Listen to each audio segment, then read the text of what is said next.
الحمد لله رب العالمين والعاقبة للمتقين والصلاة والسلام على أشرف الأنبياء والمرسلين أما بعد أعوذ بالله السميع العليم من الشيطان الرجيم بسم الله الرحمن الرحيم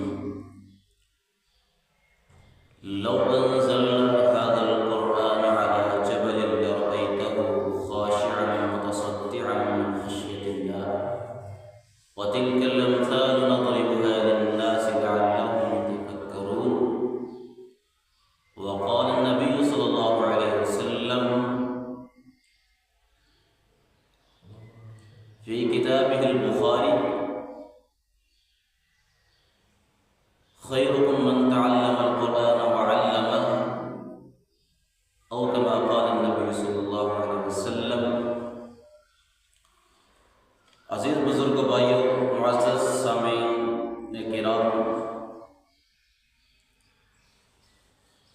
اللہ رب العزت نے دنیا کے اندر اپنی 4 کتابیں نازل فرمائیں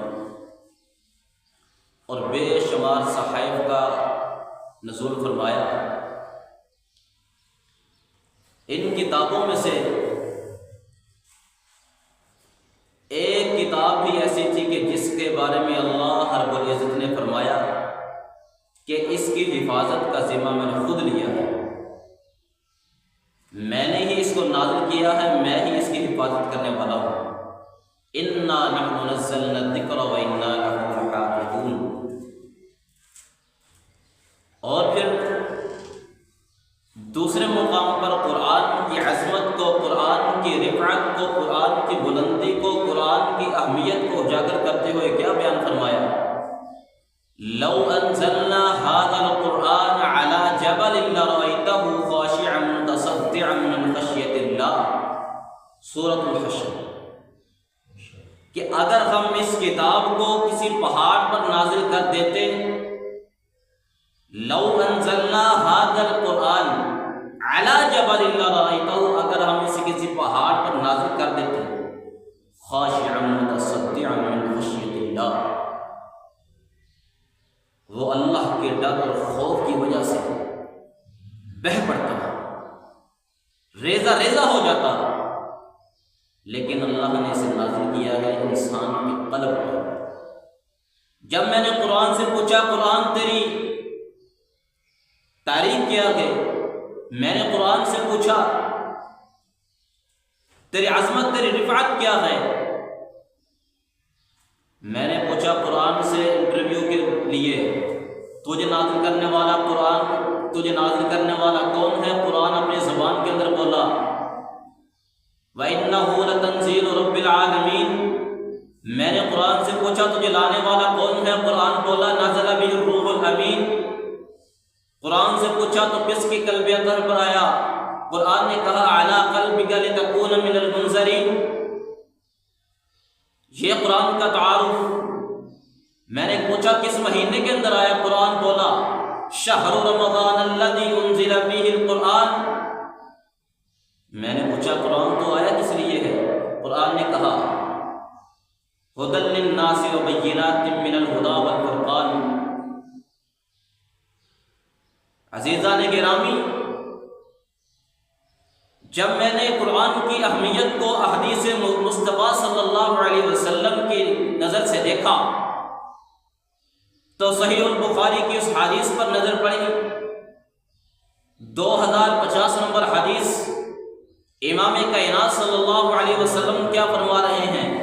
خیرکم من تعلم القرآن وعلمہ، تم میں سے سب سے بہتر وہ شخص ہے جو قرآن کو پڑھتا ہے اور قرآن کو پڑھاتا ہے۔ لیکن صرف یہی میں بات ختم نہیں ہوتی، قرآن کو پڑھانے کا کوئی طریقہ، قرآن کو پڑھانے کا کوئی سلیقہ، ہر کام کو کرنے کا کوئی انداز، کوئی طریقہ ہوتا ہے۔ صرف یہ نہیں ہے کہ قرآن بیٹھو، قرآن پڑھو اور پڑھا دو۔ قرآن کے معانی کو، قرآن کے مفاہیم کو، قرآن کے اسلوب کو سمجھنا ضروری ہے۔ پھر دوسرے مقام پر فرمایا بخاری کی 2051 نمبر حدیث، جو شاید ہماری نظروں سے اوجھل ہے، ان افضلکم من تعلم القرآن وعلمہ، تم میں سے سب سے افضل وہ ہے جو قرآن پڑھتا ہے اور پڑھاتا ہے۔ ہم نے کیا سمجھ لیا کہ یہ قرآن کی تعلیم جو مرضی آئے مصلی پر بیٹھ جائے قرآن کی تعلیم شروع کر دے؟ یہ قرآن دنیا کی کتاب نہیں ہے، اللہ رب العزت کی طرف سے نازل کردہ کتاب ہے۔ اگر خود کو صحیح نہیں پڑھنا آتا تو اس کو سمجھنا ضروری ہے۔ یہ نہیں کہ جو اٹھ جائے قرآن کی تعلیم شروع کر دے، جب تک قرآن نبی علیہ السلام کا فرمان ہے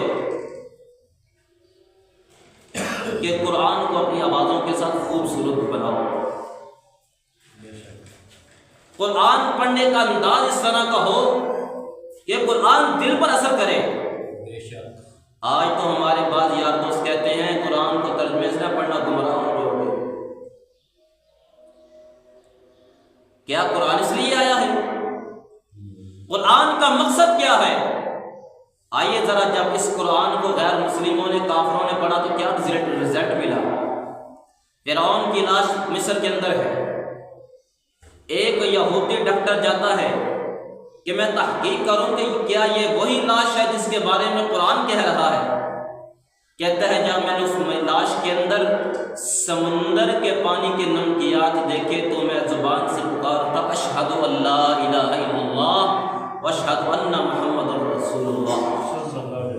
یہ ہے قرآن کی تاثیر۔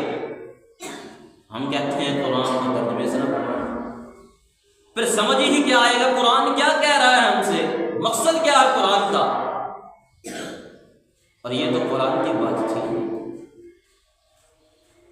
ہم یار دوست تو سمجھتے ہیں کہ جو قرآن پڑھنے والا ہے، قرآن پڑھانے والا، یہ تو کمی ہے، یہ اس کی کوئی اہمیت ہی نہیں، اس کی کوئی ویلیو ہی نہیں ہے، اس کا کوئی مقام ہی نہیں ہے۔ اللہ کی قسم، یہ قاری قرآن مصلی رسول پر کھڑا ہو جائے، دنیا کا کوئی صدر، کوئی وزیر اعظم، کوئی بادشاہ ہے، جب تک وہ رکوع نہیں کرے گا جرت نہیں ہو سکتی کہ اس سے پہلے اپنی کمر کو جھکا جائے۔ اور پھر یہی نہیں تھا، امام کائنات صلی اللہ علیہ وسلم کے دور کے اندر اگر کسی کو امیر، کسی کو حکمران بنایا جاتا تھا تو شرط یہ ہوتی تھی کہ قرآن کو کتنا جاننے والا ہے۔ وہ مدینہ کا ایک واقعہ، لباس کی حالت کیا ہے بچے کی، ناک بہہ رہا ہے، اوپر کرتا ہے، نیچے شلوار نہیں ہے، لیکن نماز کی امامت کروا رہا ہے۔ عمر بن خطاب نے اعتراض کیا رضی اللہ عنہ، تقریباً ان کے بارے میں حتیٰ کہ اعتراض کیا، تو بتانے والوں نے بتایا کہ پورے اس علاقے میں سے سب سے زیادہ قرآن کو جاننے والا یہ ہے۔ مکے کے اس وقت کے، مدینے کے امراء، فضلاء، اذکیاء پیچھے کھڑے ہیں، وہ چھوٹا سا بچہ جسے اپنے ناک کا بھی نہیں پتا وہ مصلی رسول پہ کھڑا ہے۔ یہ ہے قرآن کی ضرورت۔ آئیے ایک بات سب سمجھانا چاہتا ہوں، لمبی تو ہے لیکن اگر سمجھ میں آ جائے تو کیا ہی بات ہے۔ جمعے کے اندر بھی میں نے بیان کی تھی لیکن بتی کی وجہ سے پتہ نہیں چل سکا۔ بات کیا ہے؟ ہم جس قاری قرآن کو، جس حافظ قرآن کو معمولی سمجھتے ہیں، آئی یار دوست کہتے ہیں کہ ہم قرآن اس لیے حفظ نہیں کرتے کہ کہیں بول نہ جائے۔ میں پوچھنا چاہتا ہوں جنہوں نے کیا وہ پاگل تھے؟ صحابہ کرام جیسی ہستیوں نے قرآن کو یاد کیا، علماء نے کیا، اذکیاء نے کیا، فضلاء نے کیا۔ قرآن کتاب خدا میں یہ تاثیر دیکھی، بدلتی ہزاروں کی تقدیر دیکھی۔ اور پھر ایک جگہ شاید کیا کہتا ہے، کیوں نہ ہو ممتاز قرآن دنیا بھر کی کتابوں میں، کیوں نہ ہو ممتاز اسلام دنیا بھر کے دنوں میں، وہاں یہاں قرآن سینوں میں، وہاں کتابوں میں، کہ یہود و نصارہ کا دین صرف کتابوں کے اندر لیکن قرآن سینے کے اندر۔ کہنے والے کہتے ہیں اگر ان کتابوں کو جلا دیا جائے، تورات و زبور انجیل جتنی بھی دنیا کے اندر ہیں سب کو سمندر میں بہا دیا جائے، ختم۔ لیکن اگر قرآن کو بہا دیا جائے، قرآن پھر بھی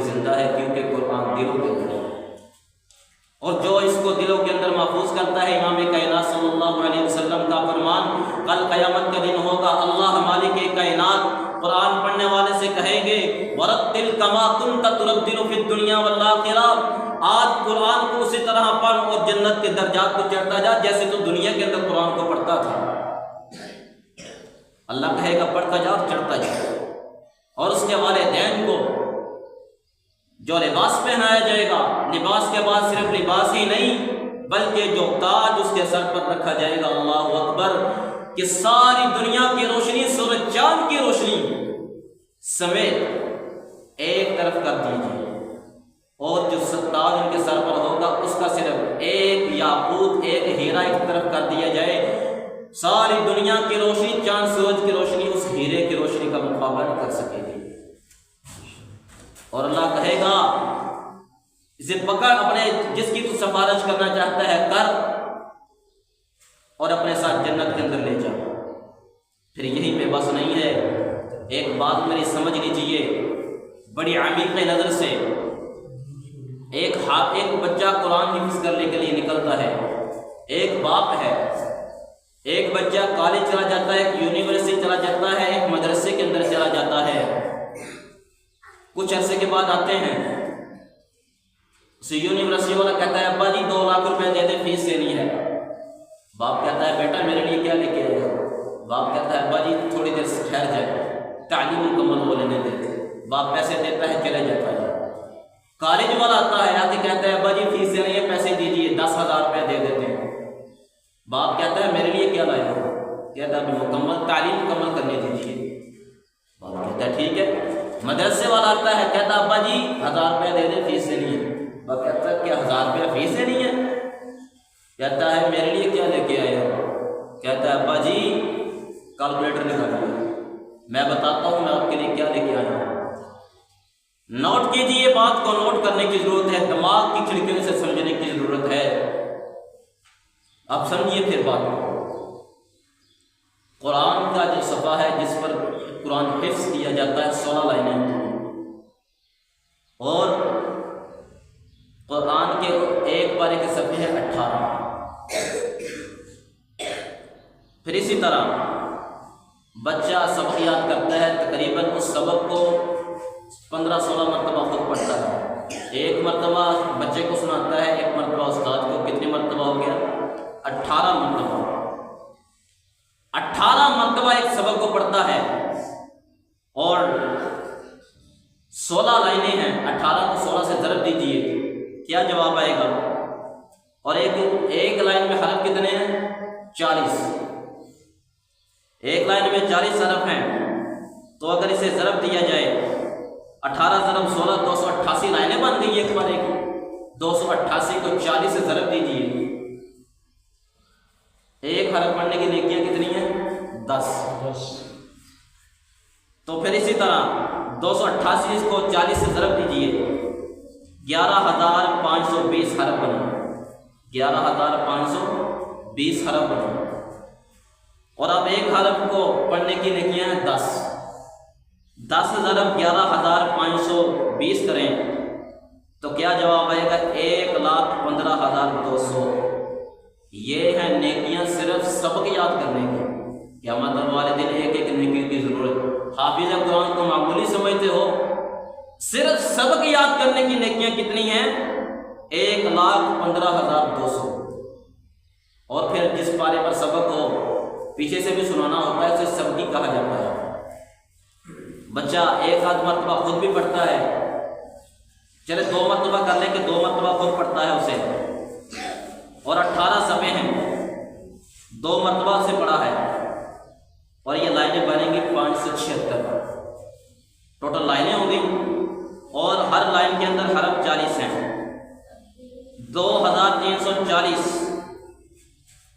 اس کو ضرب کر دیں 40 کے ساتھ تو جواب آئے گا 2,30,400۔